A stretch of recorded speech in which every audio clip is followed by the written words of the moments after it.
Baik, selamat pagi Bapak Ibu, saudara-saudari yang dikasih Tuhan, baik yang ada di gereja, para pelayan, maupun Bapak Ibu yang ada di rumah, yang mengikuti ibadah pada pagi hari ini, baik di Zoom maupun yang di YouTube. Kita bersyukur kepada Tuhan untuk hari ini, kita dihantarkan Tuhan di bulan yang baru, di bulan Agustus, dan di bulan ini, di minggu pertama, kita beribadah, kita memuji Tuhan, dan nanti juga kita ada kesempatan di mana menerima undangan Tuhan di dalam perjamuan Tuhan. Mari Bapak Ibu saudara yang kasih Tuhan, saya mengajak kita tundukkan kepala. Sebelum kita membaca firman dan merenungkan, kita mohon biar Roh Kudus Tuhan yang memberikan kita pencerahan, pemahaman akan kebenaran firman Tuhan ini. Mari kita berdoa. Bapa kami yang di dalam surga, kami sungguh datang kepadamu ya Tuhan, dengan ucapan syukur yang tak terhingga. Karena sungguh begitu banyak berkat Tuhan yang Kau limpahkan di dalam kehidupan kami. Dan itu semua untuk memelihara kami. Bukan saja berkat secara jasmani, tetapi juga berkat secara rohani. Itulah yang membuat kami tetap eksis pada hari ini di bumi ini. Dan bahkan kami bisa berada di dalam keluarga kami masing-masing, di dalam keadaan yang patut kami syukuri.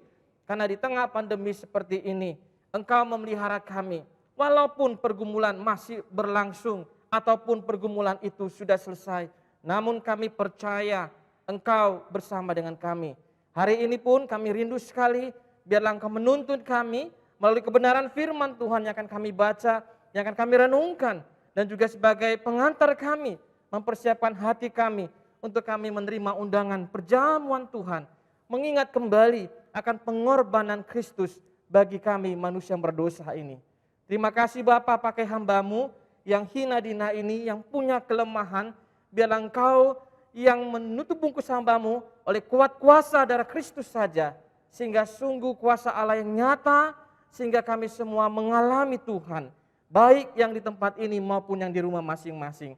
Ampuni segala dosa dan kesalahan kami Tuhan, biarlah kiranya itu tidak menjadi penghalang Allah hendak memberkati kami melalui kebenaran firman Tuhan. Ini doa kami. Di dalam nama Yesus kami berdoa. Amin. Bapak, Ibu, saudara-saudari yang dikasih Tuhan, pada pagi hari ini saya mau mengajak kita membaca bagian nats Alkitab yang lain, yaitu dari kitab Daniel pasalnya yang ke-6. Daniel pasalnya yang ke-6. Kita akan memperhatikan narasi dari Daniel pasal yang ke-6, ayat yang pertama sampai ayatnya yang ke-29. Daniel pasal yang ke-6, ayat yang pertama sampai ayatnya yang ke-29.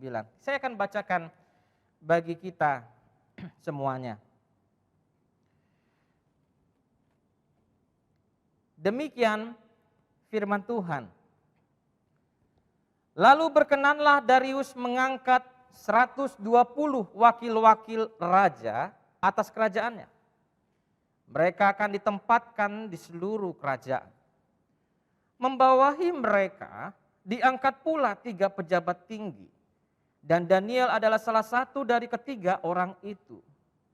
Kepada merekalah para wakil-wakil raja harus memberi pertanggungan jawab, supaya raja jangan dirugikan. Maka Daniel ini melebihi para pejabat tinggi dan para wakil raja itu, karena ia mempunyai roh yang luar biasa. Dan raja bermaksud untuk menempatkannya atas seluruh kerajaannya. Kemudian para pejabat tinggi dan wakil raja itu mencari alasan, dakwaan terhadap Daniel dalam hal pemerintahan. Tetapi mereka tidak mendapat alasan apapun atau sesuatu kesalahan. Sebab ia setia dan tidak didapati sesuatu kelalaian atau sesuatu kesalahan padanya. Maka berkatalah orang-orang itu, kita tidak akan mendapat suatu alasan dakwaan terhadap Daniel ini, kecuali dalam hal ibadahnya kepada Allahnya. Kemudian bergegaslah para pejabat tinggi dan wakil raja itu menghadap raja serta berkata kepadanya, ya Raja Darius, kekallah hidup Tuanku.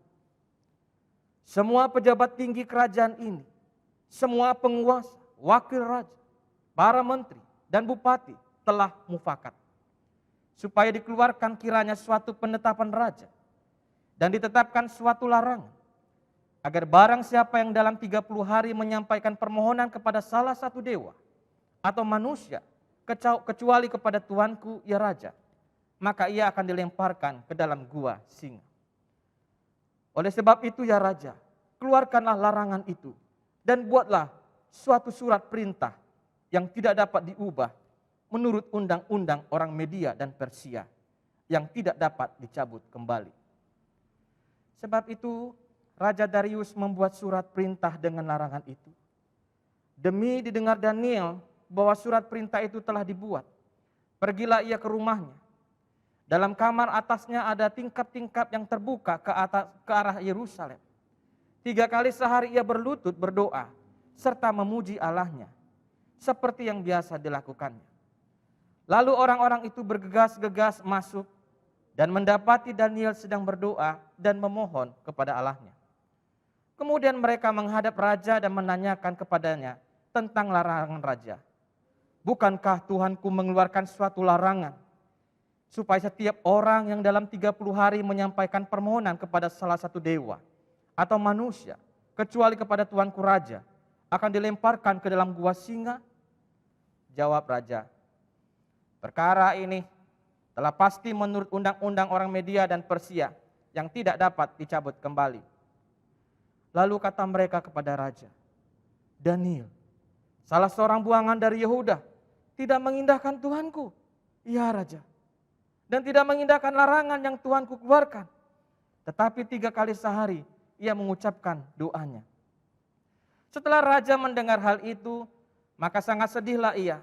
Dan ia mencari jalan untuk melepaskan Daniel, bahkan sampai matahari masuk, ia masih berusaha untuk menolongnya. Lalu bergegaslah orang-orang itu menghadap raja serta berkata kepadanya, ketahuilah ya Raja, bahwa menurut undang-undang orang Media dan Persia, tidak ada larangan atau penetapan yang dikeluarkan raja yang dapat diubah. Sesudah itu raja memberi perintah. Lalu diambillah Daniel dan dilemparkan ke dalam gua singa. Berbicaralah raja kepada Daniel, Allahmu yang kau sembah dengan tekun, dialah yang kiranya melepaskan engkau. Maka dibawalah sebuah batu dan diletakkan pada mulut gua itu. Lalu raja mencap itu dengan cincin materainya dan dengan cincin materai para pembesarnya, supaya dalam hal ini Daniel tidak dibuat perubahan apapun. Lalu pergilah raja ke istananya dan berpuasalah ia semalam-malaman. Ia tidak menyuruh datang penghibur-penghibur dan ia tidak dapat tidur. Pagi-pagi sekali ketika fajar menyingsing, bangunlah raja dan pergi buru-buru ke gua singa. Dan ketika ia sampai dekat gua itu, berserulah ia kepada Daniel dengan suara yang sayu. Berkatalah, hai Daniel, Daniel, hamba Allah yang hidup, Allahmu yang kau sembah dengan tekun, telah sanggupkah ia melepaskan engkau dari gua singa itu? Lalu kata Daniel kepada raja, ya Raja, kekalah hidupmu. Allahku telah mengutus malaikatnya untuk mengatup mulut singa-singa itu, sehingga mereka tidak mengapa-ngapakan aku. Karena ternyata aku tak bersalah di hadapannya, tetapi juga terhadap Tuanku, ya Raja, aku tidak melakukan kejahatan. Lalu sangat bersukacitalah raja, dan ia memberi perintah supaya Daniel ditarik dari dalam gua itu. Maka ditariklah Daniel dari dalam gua itu dan tidak terdapat luka apa-apa padanya, karena ia percaya kepada Allahnya. Raja memberi perintah, lalu diambillah orang-orang yang telah menuduh Daniel, dan mereka dilemparkan ke dalam gua singa, baik mereka maupun anak-anak dan istri-istri mereka. Belum lagi mereka sampai ke dasar gua itu, singa-singa itu telah menerkam mereka, bahkan meremukkan tulang-tulang mereka. Kemudian Raja Darius mengirim surat kepada orang-orang dari segala bangsa, suku, bangsa, dan bahasa yang mendiami seluruh bumi, bunyinya, bertambah-tambahlah kiranya kesejahteraanmu. Bersama ini kuberikan perintah bahwa di seluruh kerajaan yang kukuasai, orang harus takut dan gentar kepada Allahnya Daniel. Sebab dialah Allah yang hidup, yang kekal untuk selama-lamanya. Pemerintahnya tidak akan binasa, dan kekuasaannya tidak akan berakhir. Dia melepaskan dan menolong dan mengadakan tanda dan mujizat di langit, di bumi. Dia yang melepaskan Daniel dari cengkeraman singa. Dan Daniel ini mempunyai kedudukan tinggi pada zaman pemerintahan Darius dan pada zaman pemerintahan Kores orang Persia itu. Sedemikian firman Tuhan yang kita baca, Bapak Ibu, saudara yang kasih Tuhan. tema kita pada hari ini berbicara tentang kejujuran dalam pekerjaan. Bapak Ibu, saya memulai dengan sebuah cerita. Zaman dahulu kuno di kehidupan orang China, hiduplah seorang raja yang bijaksana. Yang dimana rakyatnya hidup makmur dan damai dan tidak pernah ada kekurangan dan tidak pernah ada kelaparan di negeri tersebut. Pada suatu hari sang raja merasa lelah dan dia sudah tua. Sudah saatnya dia mencari pengganti dirinya. Namun sayang sekali ia tidak memiliki seorang anak.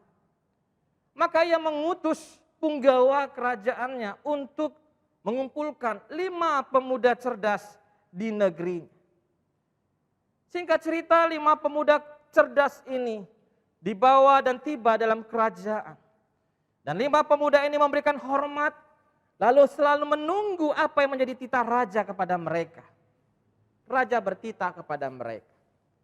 Wahai pemuda-pemuda yang tampan, yang cerdas, yang bijaksana, hari ini aku akan memilih salah satu di antara kalian akan menjadi penggantiku. Wow, 5 pemuda ini terdiam.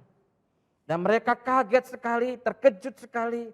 Karena mereka tidak menyangka bahwa mereka diberikan tantangan di mana mereka akan mendapatkan kesempatan untuk memperoleh tahta kerajaan ini. Namun yang menjadi pertanyaannya, siapakah gerangan yang akan ditunjuk menjadi pengganti raja? Untuk itu, jadi penggantiku, kalian harus mengikuti satu ujian yang kuberikan, kata raja. Lalu kelima pemuda ini saling berbisik, kira-kira apa ya?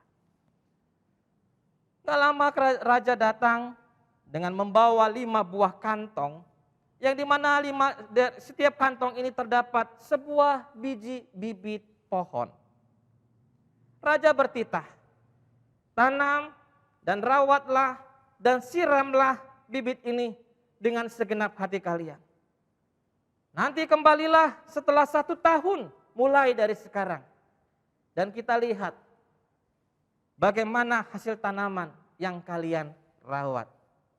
Dari hasil tanaman tersebutlah aku akan memilih salah satu dari kalian yang akan menggantikan diriku.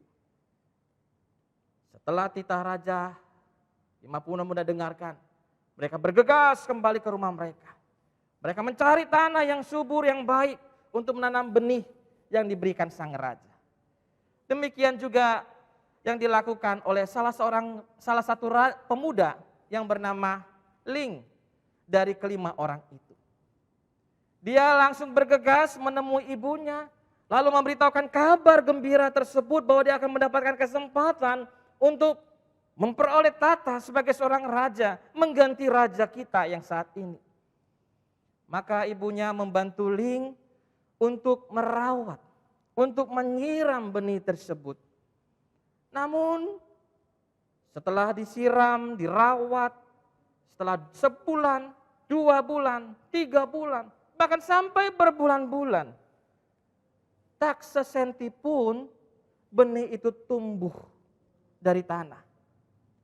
Namun dia mendengar berita bahwa teman-teman dia yang lain, tanaman mereka dari bibit itu telah tumbuh menjadi tumbuhan yang subur dan sudah muncul daun-daunan yang ada. Ketika Ling melihat bibit yang ada dalam pot yang dia rawat, yang dia siram itu, dia menjadi sedih, saudara. Ia sadar, wah, saya gagal nih.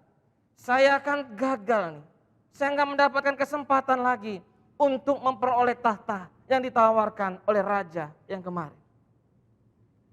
Semakin dekat menjelang 1 tahun di mana raja meminta mereka untuk kembali dengan membawa bibit itu sudah tumbuh di dalam pot yang mereka sediakan sebagai wadahnya. Ketika Ling sedih melihat potnya yang tak bertumbuh itu, bibit tersebut, ibunya berkata kepada dia, "Sudah, tenang, sabar. Walaupun bagaimanapun kamu harus menghadap raja. jujurlah kepada dia. Tibalah hari di mana sang raja akan memilih pengganti. Dan semua pemuda yang kelima tadi diminta kembali ke istana sambil membawa hasil tanaman mereka. Hanya seorang dari pemuda itu yang mengalami kesedihan, yaitu Ling. Dia membawa sebuah pot kecil berisi bibit yang tidak tumbuh. Mulai dari gerbang kerajaan dia hanya tertunduk lesu, sedangkan teman-temannya membawa pot yang dimana tumbuh besar dari benih itu. Dan bahkan ada yang berbuah lebat. Saudara melihat Ling membawa pot yang kosong, teman-temannya mentertawakan dia. Ling, udah kamu gagal. Untuk apa kamu datang kemari? Sudah. Ternyata bukan hanya dalam perjalanan, begitu tiba di dalam kerajaan sang raja, semua orang pun mentertawakan Ling, karena hanya dia yang membawa pot, tidak ada sesuatu kehidupan di dalam pot itu seperti teman-temannya. Tetapi ada hal yang berbeda. Apa yang menjadi respon raja melihat Ling membawa pot kosong? Raja memang sempat tertawa, tapi dia berkata, Ling, bagus sekali usahamu. Ketika raja berkata demikian, makin tertawa orang-orang yang seisi istana tersebut. Namun Ling hanya bisa tunduk lesu dan dia merasa malu. Raja pun mulai berkeliling dari pemuda yang satu, pemuda kedua sampai pemuda yang kelima.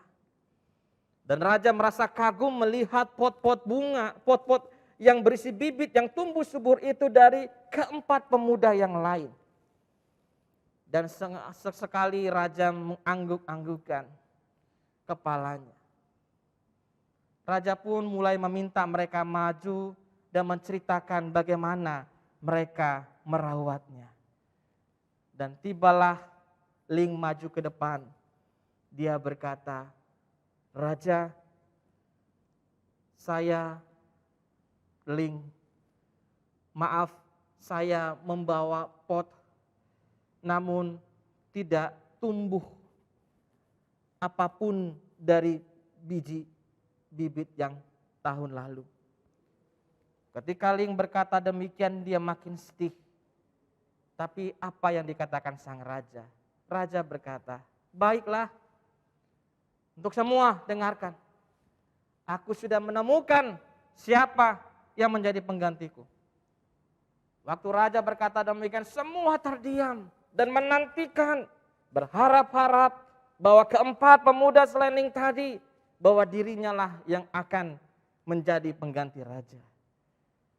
Setelah dia mengucapkan demikian, raja menggandeng tangan Ling dan mulai mengumumkan, Ling lah yang menjadi penggantinya. Seketika itu semua kaget dan terkejut dan mereka juga semua tertunduk, saudara. Mengapa? Mengapa bisa Ling? Akhirnya raja berkata kepada mereka, sebenarnya bibit yang kuberikan kepada kalian setahun yang lalu adalah bibit yang sudah busuk.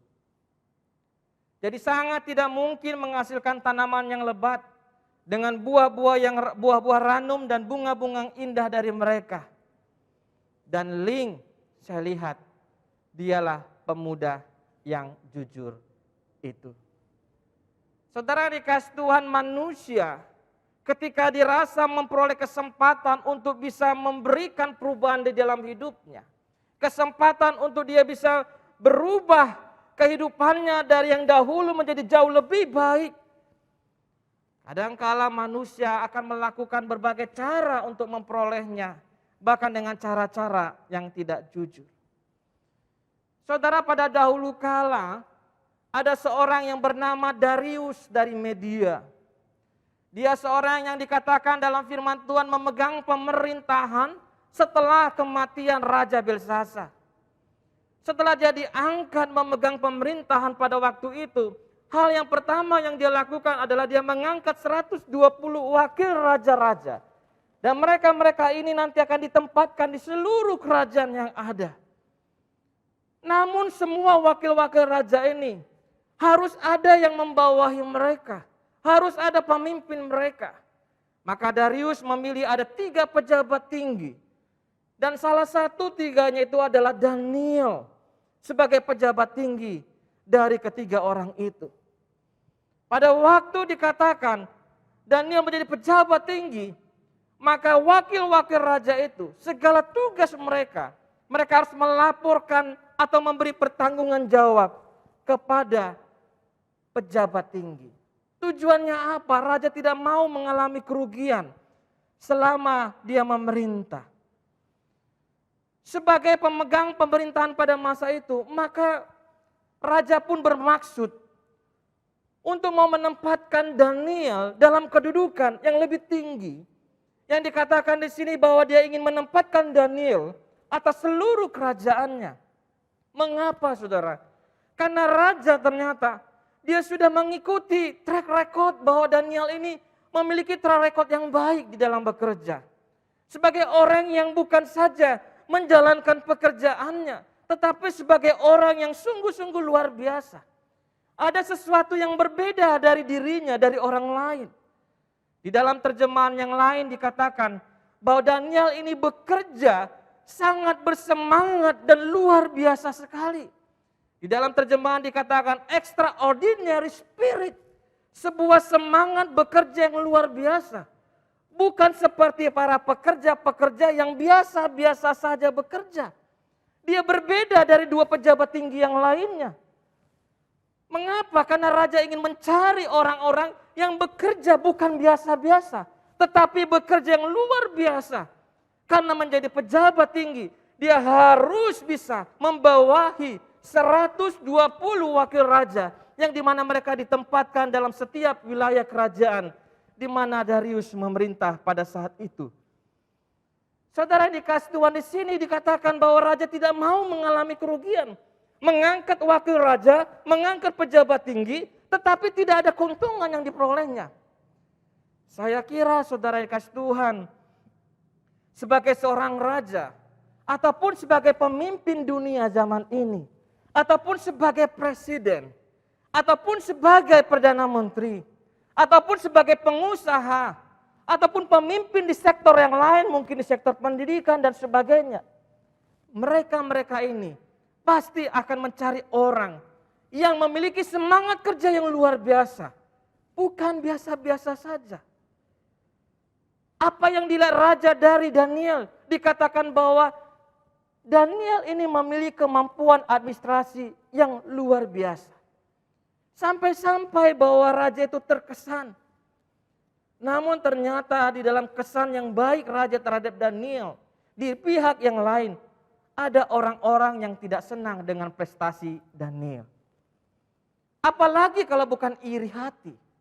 Apalagi kalau bukan cemburu. Daniel dicemburui karena prestasinya. Akhirnya mereka pejabat tinggi yang lainnya memiliki satu pikiran. Bagaimana menjatuhkan Daniel. Lalu mencari kesalahannya atau kelalaian dia sebagai teman sekerja. Ternyata sikap ini adalah sikap yang tak mulia. Bukan saja saudara dikasih Tuhan kita jumpai di zaman sekarang. Di zaman dahulu pun sudah ada sikap perbuatan yang tak mulia yang sedemikian. Iri hati, cemburu ketika melihat sahabatnya memiliki prestasi yang jauh lebih baik dari dia. Daniel memiliki kedudukan yang lebih tinggi. Bukan sedang dia mencari muka kepada raja, tetapi memang dia memiliki kemampuan administrasi yang jauh lebih baik. Bukan sedang mengerjakan sebuah pekerjaan hanya sebagai sebuah kewajiban. Tetapi ada hal yang lain yang bisa dilakukan oleh Daniel yang membuat dia jauh lebih baik dari yang lainnya. Apa yang akhirnya ditemukan oleh pejabat-pejabat dan wakil raja yang dimana mereka mau mencari dakwaan supaya menjatuhkan Daniel, menyalahkan Daniel, sehingga niatan raja untuk mengangkat dia lebih tinggi dari mereka untuk bisa menguasai seluruh kerajaan yang diperintah oleh Darius itu. Alkitab mencatat bahwa mereka ini tidak mendapati Daniel berbuat kesalahan. Alkitab berkata bahwa sebab Daniel setia dan tidak didapati sesuatu kelalaian dan sesuatu kesalahan padanya. Saudara, kata setia di dalam bahasa Aram itu berarti dapat dipercaya. Jadi Daniel itu dikatakan ini adalah orang yang dapat dipercaya, dapat diandalkan. Tentu lebih daripada apa yang bisa dikerjakannya, melainkan semua hal yang dikerjakan selalu berhasil, lebih baik dari yang lainnya. Di dalam terjemahan Alkitab bahasa sehari-hari, ayat ini diterjemahkan demikian. Karena Daniel setia dan jujur, serta tidak melakukan kelalaian atau kesalahan apapun. Saudara, apa arti jujur, saudara? Menurut Kamus Bahasa Indonesia, jujur itu berarti lurus hati, tidak berbohong, tidak curang. Dan Daniel adalah salah satu tokoh Alkitab yang menjunjung tinggi nilai kejujuran. Saudara, kita harus menyadari, saudara, bahwa selama kita hidup, kita tidak akan pernah terlepas dari godaan-godaan sebagai anak-anak Tuhan. Dan di mana godaan itu bertujuan ingin membuat kita supaya menyimpang dari prinsip kebenaran Allah yang selama ini kita percayai. Dan ada begitu banyak godaan yang sangat menggiurkan, yang dapat menggoyahkan iman kita. Namun akhirnya keputusan itu, saudara, tetap ada di tangan saudara dan saya. Nah, para pejabat dan wakil raja ini, saudara, di dalam bekerja sudah tidak lagi sportif kepada Daniel. Ketika mereka tidak menemukan kesalahan Daniel dan tidak ada yang bisa dilakukan sesuatu untuk mendakwa dia, menjatuhkan dia. Saudara, mereka mempelajari, mau mencari celah apa yang bisa menjatuhkan Daniel.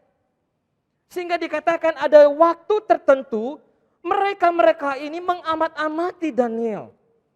Seperti menginvestigasi, mengikuti Daniel kemanapun dan mencari tahu apa saja yang dikerjakannya, bahkan apa yang diucapkannya. Segala keputusan-keputusannya. Mereka ini mengamat-amati demi mencari celah. Tapi dikatakan tidak ditemukan celah apapun. Sampai akhirnya, saudara, menemukan satu celah untuk menjerat Daniel. Mengenai apa, saudara? Mengenai imannya kepada Tuhan. Setelah mereka tidak bisa mencari alasan mendakwa supaya menjatuhkan Daniel dalam perkara jasmani, saudara, kini mereka berpindah. Kalau hal yang jasmani, perkara pekerjaan tidak ada yang salah kelalaian pada dia, kini mereka ini yang menjadi saingan, merasa saingan dengan Daniel, mencari celah, kini mereka mendakwa dia dalam perkara hal yang rohani. Mereka berencana ingin menjerat Daniel terhadap kesetiaannya kepada Tuhan. Seberapa taatnya dia pada hukum Tuhannya. Sehingga mereka menciptakan situasi di mana Daniel akan dihadapkan pada satu dilema. Apakah dia jauh lebih taat kepada hukum Tuhannya atau kepada hukum kekaisaran? Dan mereka ini benar-benar yakin bahwa di dalam kondisi yang seperti ini, Daniel pasti akan lebih memilih hukum Tuhannya. Saudara yang dikasih Tuhan, bukankah dalam kehidupan kita seringkali, khususnya di dalam kehidupan manusia pada zaman ini, seringkali ketika mereka tidak melihat perkara-perkara hal yang jasmani yang bisa menjatuhkan kita, di dalam kinerja kita yang jauh lebih baik. Mereka seringkali memperkarakan hal yang rohani. Apakah itu iman kita, apakah itu kepercayaan kita, apakah itu suku kita dan sebagainya. Dan ternyata hal seperti ini sudah terjadi di zaman Daniel. Mereka tidak melihat hal yang buruk pada Daniel dalam mengerjakan perkara-perkara jasmani berkenaan dengan jabatan dia. Hal yang rohani pun menjadi hal yang ingin dibuat jerat bagi Daniel. Rencana menjerat Daniel karena ibadah kepada Tuhannya. Kini mereka coba wujudkan aksi itu. Mereka menghadap raja lalu mengajukan semacam proposal kepada raja. Saudara tahu apa yang menjadi proposal mereka? Mereka berkata kepada raja, "Raja, buatlah aturan, buatlah hukum, buatlah larangan bahwa selama 30 hari tidak boleh siapapun orang yang berdoa kepada dewa ataupun kepada manusia kecuali kepada raja. Kalau mereka melanggar ini, mereka menaruhkan permohonan selain kepada raja, maka mereka harus menerima sanksi, dilempar ke lubang singa." Saudara, para pejabat-pejabat tinggi dan wakil raja dan bupati-bupati ini, saudara, mereka sangat memanfaatkan kelemahan daripada raja pada waktu itu. Oleh karena dia memiliki semacam kesombongan yang suka senang dan dipuji, saudara. Dan apalagi kalau ditinggi-tinggikan, "Ya raja, kamu hebat, ayo raja. Kalau kamu lakukan ini, maka tidak akan ada orang yang akan berani membantah kamu, kerajaanmu akan makin kokoh." Saudara, ternyata raja menyetujui proposal itu. Namun raja tidak memahami, dia tidak sadar bahwa ini adalah konspirasi dari para wakil raja, dari para pejabat tingginya, bupatinya. Pada saat mereka ingin menjerat Daniel, ternyata mereka juga memasukkan raja di dalam perangkap mereka. Ini sudah konspirasi yang luar biasa. Ingin menjatuhkan Daniel oleh karena prestasinya yang jauh lebih baik. Raja gagal memahami hukum yang diajukan oleh mereka-mereka ini. Padahal ini semua adalah konspirasi untuk menjatuhkan Daniel. Tapi luar biasanya, saudara, Daniel karena sebagai seorang pejabat pemerintah, dia memahami betul apa yang harus dia lakukan. Sebagai seorang negarawan, sebagai pejabat pemerintah, dia tahu apa yang harus dia lakukan atas keputusan raja. Sebagai seorang yang mengerti hukum, sebagai seorang yang memahami di mana dia berdiri, di mana dia hidup, dia memahami bahwa keputusan raja itu pasti akan sesuatu hal yang harus dilaksanakan. Tetapi di lain sisi Daniel memahami bukannya dia sebagai seorang negarawan, pejabat pemerintah, tetapi Daniel juga memahami bahwa dia adalah sebagai hamba Tuhan. Sebagai seorang yang dipanggil Tuhan, yang dipakai Tuhan, yang disertai Tuhan. Yang ada beberapa kejadian sebelum bertemu dengan peristiwa ini, dia pun pernah mengalami peristiwa pertolongan Tuhan bersama teman-temannya. Kalau kita masih mengingat hal ini, apa yang terjadi dalam Daniel pasal 3. Ketika itu juga Daniel mengingat pengalaman dia dengan teman-temannya yang cukup berani pada waktu itu menantang keputusan Nebukadnezar. Dan inilah yang membuat Daniel berkeputusan bahwa dia tidak akan merubah kebiasaan dia untuk dia beribadah kepada Tuhan. Kebiasaan dia untuk berdoa kepada Tuhan selama 3 kali dan menghadap Yerusalem. Kebiasaan Daniel untuk dia terus setia kepada Tuhan. Dan Daniel yang punya kebiasaan sebagai pejabat, sebagai negarawan, dia tidak mau menentang keputusan kerajaan. Saudara, konspirasi para wakil raja dan menteri dan bupati ini memang berhasil menjerat Daniel, saudara. Daniel dihukum dan dimasukkan dalam gua singa. Akan tetapi, saudara, oleh karena kesetiaan Daniel kepada Tuhan, oleh karena hormat Daniel kepada Tuhan, maka dikatakan Tuhan pun menghormati Daniel. Iman Daniel dikatakan dengan dia mengirim malaikatnya untuk melindunginya. Dan ketika dia masukkan dalam gua singa, maka singa-singa itu mulut mereka tidak terbuka untuk menerkam melukai Daniel. Mulut-mulut singa itu tertutup. Dan Daniel selamat, saudara. Dan di dalam cerita Daniel ini dikatakan dia bukannya selamat.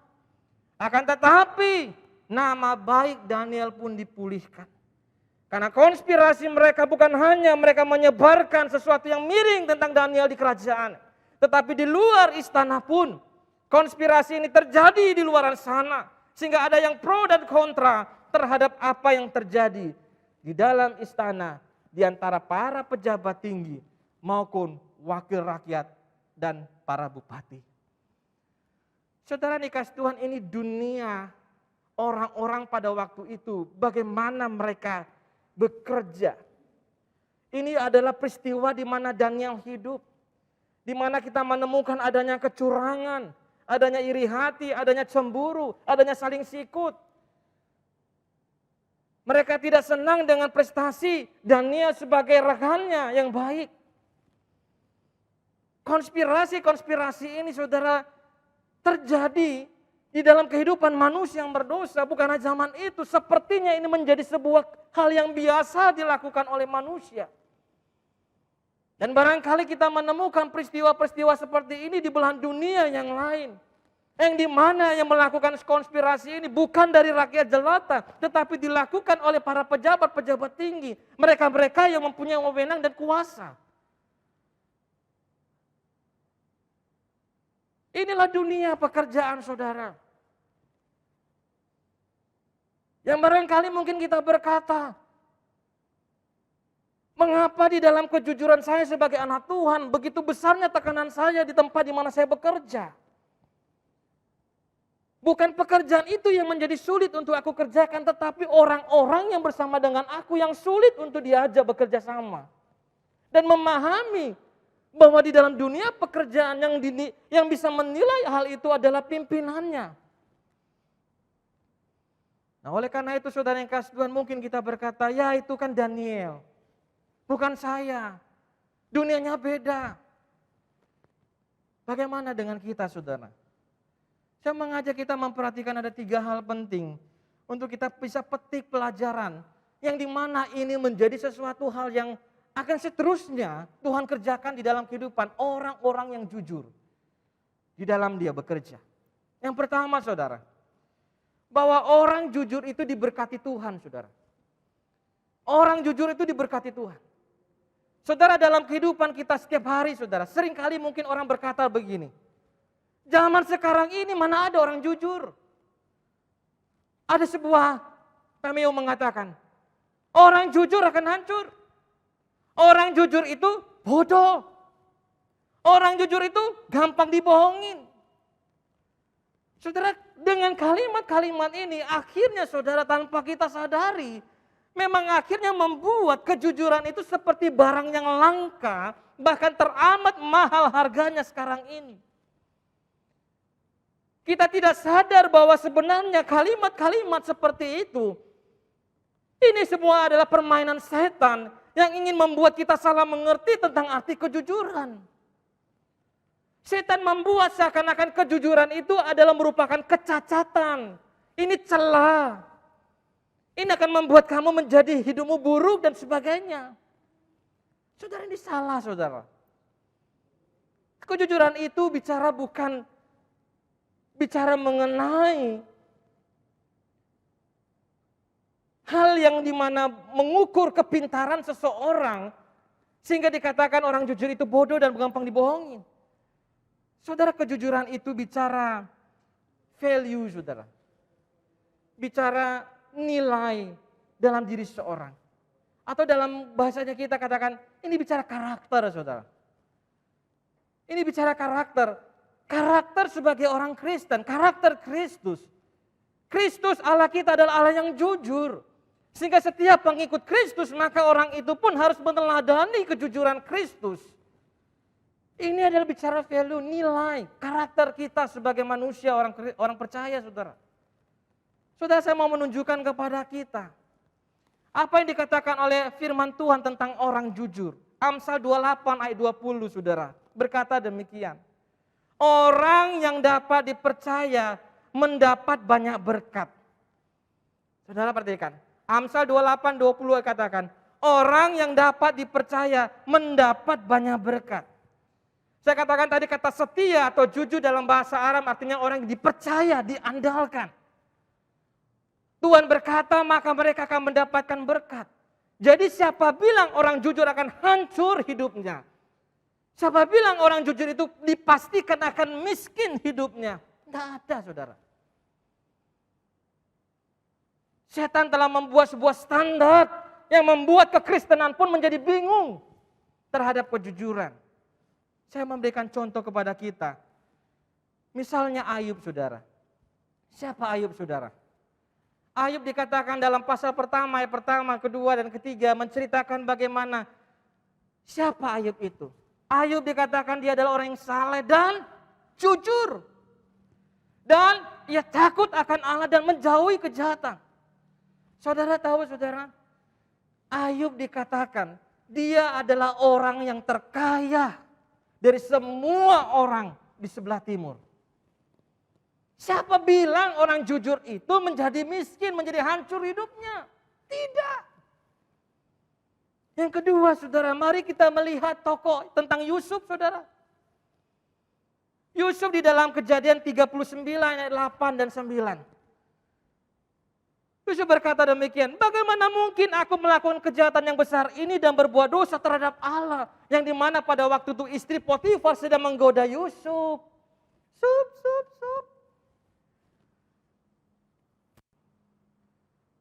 Dan di sini Yusuf berkata, bagaimana mungkin aku mau berbuat dosa terhadap Allahku? Tetapi bukan terhadap Allah, saudara, dia katakan. Bagaimana mungkin aku tidak setia kepada Tuhanku yang memberikan kepercayaan. Bukan hanya dirimu tapi semua yang ada di dalam rumah ini. Saudara pasti tahu bagaimana akhir hidup Yusuf. Yusuf menjadi seorang yang memiliki jabatan. Menjadi orang penting di Mesir. Siapa bilang orang jujur itu akan hancur hidupnya? Yang ketiga, Nehemia, saudara. Siapa Nehemia, saudara? Dia berawal dari seorang dikatakan sebagai pejabat juru minuman raja di kerajaan Persia. Seiring waktu yang ada dalam ketaatan dia kepada Tuhan, dikatakan bahwa satu waktu akhirnya dia diangkat menjadi seorang bupati. Dan di dalam Nehemia 5:15 dia berkata demikian. Tetapi para bupati yang sebelumnya yang mendahului aku sangat memberatkan beban rakyat. Bahkan anak buah mereka merajalela atas rakyat. Tetapi aku tidak akan berbuat demikian. Mengapa alasan Nehemia begitu? Tidak mau melakukannya. Sebab aku takut akan Allah. Dan Nehemia berkata dengan semua keputusan yang seperti ini, dia tidak mau korupsi. Dia tidak mau mengambil keuntungan dari rakyat sehingga mereka menjadi menderita. Dia berkata dalam doanya kepada Tuhan, ya Tuhan, bicara tentang Engkaulah yang memberikan kesejahteraan itu kepadaku. Demi kesejahteraanku, lihatlah apa yang kubuat bagi bangsa ini.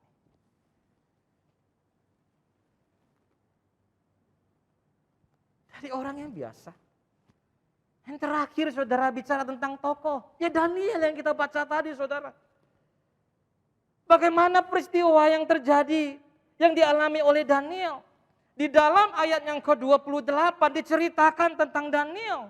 Bahwa dia akhirnya mempunyai kedudukan tinggi pada zaman pemerintahan Darius dan pada zaman pemerintahan Kores, orang Persia itu. Siapa bilang orang jujur itu akan hancur hidupnya? Siapa bilang orang jujur itu dipastikan hidupnya akan menjadi miskin? Saudara, kita tidak menemukan bukti-bukti seperti itu. Itu adalah semacam pemutarbalikan setan yang membuat orang Kristen sendiri pun menjadi bimbang untuk dia mengambil keputusan. Apakah dia mau taat kepada hukum Tuhan atau hukum dunia ini? Bukankah saudara mungkin pernah menjumpai pengalaman seperti itu? Ketika pimpinan Anda memerintahkan sesuatu, Anda seakan-akan disuruh memilih. Mau mentaati hukum Tuhan atau mentaati hukum pimpinan kita di kantor kita. Kalau aku mentaati hukum Tuhan, udah pasti mungkin, itu yang di pikiran kita, saya akan dijerat. Tapi kalau saya mengikuti hukumnya dia, aturannya dia, saya tidak perlu risau dengan kehidupan saya. Apa yang kita pikirkan? Langsung kita berpikir, hidup saya akan susah, hidup saya akan hancur, dan sebagainya. Saudara Ayub, Yusuf, Nehemia, Daniel, mereka mengalami sampai pada puncaknya itu. Itu semua bukan tanpa proses, saudara. Seringkali kita tidak mau melewati proses yang ada. Sehingga kita lebih memutuskan tidak jujur dibandingkan jujur dalam pekerjaan kita. Yang kedua, orang jujur dipimpin oleh ketulusannya. Saudara, bagaimana kehidupan atau nasib dari para pejabat-pejabat yang melakukan konspirasi ini, saudara, terhadap Daniel? Saudara, kita menemukan bahwa raja akhirnya memerintahkan supaya para penuduh ini, Daniel ini, tangkap mereka semuanya. Dan dikatakan mereka menerima hukuman, dilempar ke gua singa bersama dengan keluarga mereka. Saudara, ingatlah Amsal 11 ayat 3 berkata demikian. Orang yang jujur dipimpin oleh ketulusannya, tetapi pengkhianat dirusak oleh kecurangannya. Saudara, firman Tuhan ini ya dan amin, saudara. Sehingga ketika kita melihat bagian narasi tentang Daniel menduduki kedudukan yang lebih tinggi, ini oleh karena apa? Ada proses yang dilewatinya. Bukan berarti tidak ada masalah, saudara. Bukan berarti menjadi ringan jalan kita, tidak, saudara. Tetapi di sini Daniel mau melewati proses. Dan dalam proses itu dia setia, dia jujur di dalam pekerjaannya. Dia tetap memilih hukum Tuhan sebagai dasar dan landasan kehidupan dia. Inilah, saudara, orang jujur dipimpin oleh ketulusannya. Yang ketiga, yang terakhir, kejujuran kita dapat menjangkau orang, memuji Tuhan, dan kedaulatan Tuhan pun diakui. Saudara, kalau kita melihat saudara bagian ini, apa yang terjadi pada raja? Apa yang terjadi pada Darius? Saudara, bukan hanya pikiran yang diubahkan. Bukan hanya hidupnya diubahkan. Tetapi dia juga mendorong semua orang-orang yang dibawahinya, yang menjadi rakyatnya. Di bawah komandonya, di bawah keputusannya, mereka semua diajak supaya mereka mengambil satu langkah perubahan yang jauh lebih baik. Seperti Daniel.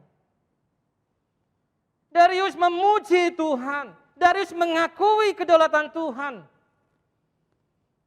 Dia mengirim surat kepada seluruh bangsa-bangsa yang ada. Dia memerintahkan kepada mereka semua. Bahwa setiap kerajaan yang kukuasai, kata Darius, mereka harus takut dan gentar. Dan mereka harus datang kepada Allahnya Daniel. Saudara, siapa bilang oleh karena kejujuran kita, bahkan Injil pun tidak bisa kita sampaikan kepada orang lain. Inilah sebuah cerita nyata justru dari kejujuran yang ada itu. Walaupun banyak yang terjadi, Daniel dengan kejujuran yang dia miliki, dia memberikan dampak yang besar. Semua orang menjadi mengenal siapa Allah pencipta alam semesta ini. Semua orang akhirnya bisa mengenal siapa Allah yang berdaulat ini. Siapa Allah yang mengatur mulut singa-singa itu. Sehingga Daniel tidak mengalami luka ketika di dalam gua singa.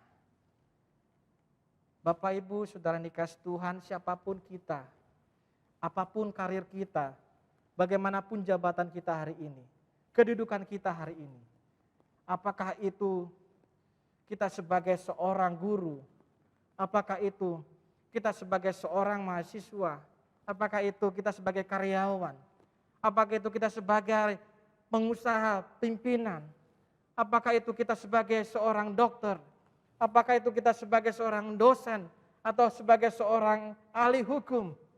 Saudara, kejujuran dalam pekerjaan sangat dibutuhkan dalam dunia ini. Jangan kita pakai lagi istilah orang jujur hancur hidupnya. pakailah apa yang dikatakan firman. Orang jujur diberkati Tuhan. Orang jujur dituntun oleh ketulusannya. Dan orang jujur berdampak yang baik sehingga mereka mengakui siapa Tuhan yang engkau dan saya sembah. Amin, kita berdoa. Bapa di surga, terima kasih Tuhan. Biarlah engkau sempurnakan firman-Mu ini menjadi sebuah senjata bekal bagi kami di tengah dunia yang bengkok, yang memakai prinsip-prinsip keuntungan untuk dirinya sendiri, yang memakai cara-cara untuk menyikuk ataupun menjatuhkan orang lain, yang memakai cara-cara untuk menjerat lawannya ataupun temannya. Kami ingin Tuhan, supaya kami sebagai orang Kristen, bahwa kejujuran itu bicara karakter. Karakter kami sebagai pengikut Kristus. Sempurnakan firman-Mu. Dalam nama Yesus kami berdoa. Amin.